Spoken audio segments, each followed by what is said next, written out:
मीराबाई की कहानी। भक्त मीरा का मान। मीराबाई भक्त काल की एक ऐसी संत हैं जिनका सब कुछ कृष्ण के लिए समर्पित था। मीरा का कृष्ण प्रेम ऐसा था कि वह उन्हें अपना पति मान बैठी थी। भक्ति की ऐसी चरम अवस्था कम ही देखने को मिलती है। आइए जाने मीराबाई के जीवन की कुछ रोचक बातें। मीराबाई के बाल मन में कृष्ण की ऐसी छवि बसी थी कि किशोरावस्था से लेकर मृत्यु तक उन्होंने कृष्ण को ही अपना सब कुछ माना।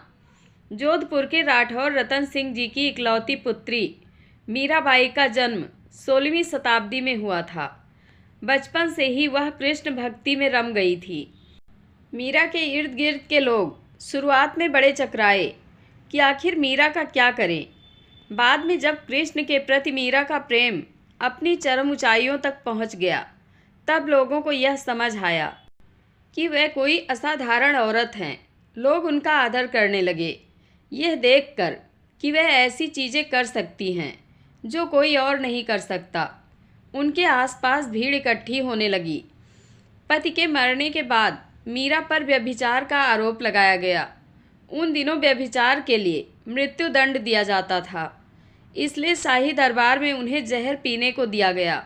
उन्होंने कृष्ण को याद किया और जहर पीकर वहाँ से चल दी। लोग उनके मरने का इंतज़ार कर रहे थे, लेकिन वह स्वस्थ और प्रसन्न बनी रही। इस तरह की कई घटनाएं हुई। दरअसल भक्ति ऐसी चीज़ है जो व्यक्ति को खुद से भी खाली कर देती है।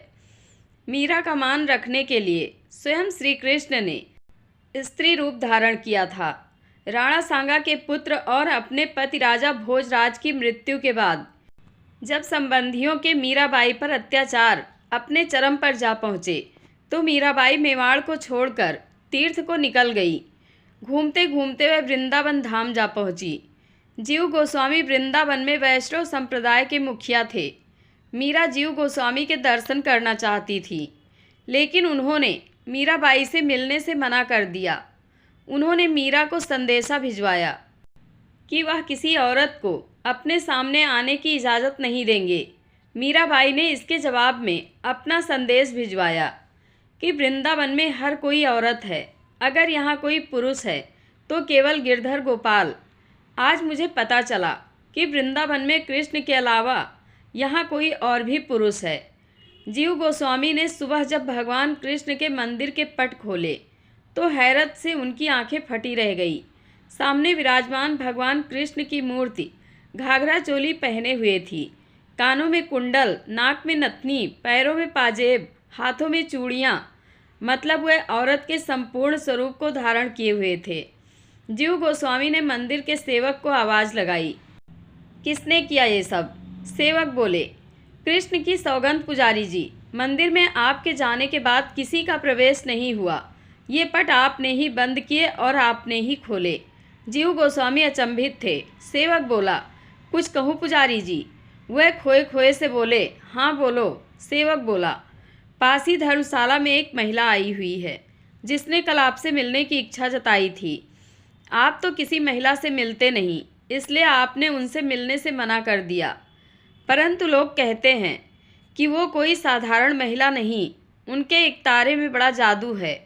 कहते हैं वो जब भजन गाती हैं तो हर कोई अपनी सुध-बुध बिसरा जाता है। कृष्ण भक्ति में लीन जब वो नाचती हैं तो स्वयं कृष्ण का स्वरूप जान पड़ती हैं। आपने उनसे मिलने से इनकार किया, कहीं ऐसा तो नहीं भगवान जी आपको कोई संदेश देना चाहते हों? जीव गोस्वामी जी तुरंत समझ गए कि उनसे बहुत बड़ी भूल हो गई है। मीराबाई कोई साधारण महिला नहीं, अपितु कोई परम कृष्ण भक्त हैं। वे सेवक से बोले, भक्त मुझे तुरंत उनसे मिलना है, चलो कहाँ ठहरी हैं वो, मैं स्वयं उनके पास जाऊंगा।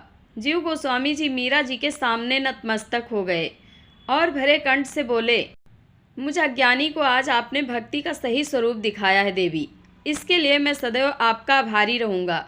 आइए चलकर स्वयं अपनी भक्ति की शक्ति देखिए। मीराबाई केवल मुस्कुराई और कृष्ण कृष्ण करती उनके पीछे हो चली। मंदिर पहुंचकर जीव गोस्वामी एक बार फिर अचंभित हुए। कृष्ण भगवान वापस अपने स्वरूप में लौट आए थे, पर एक अचंभा और भी था।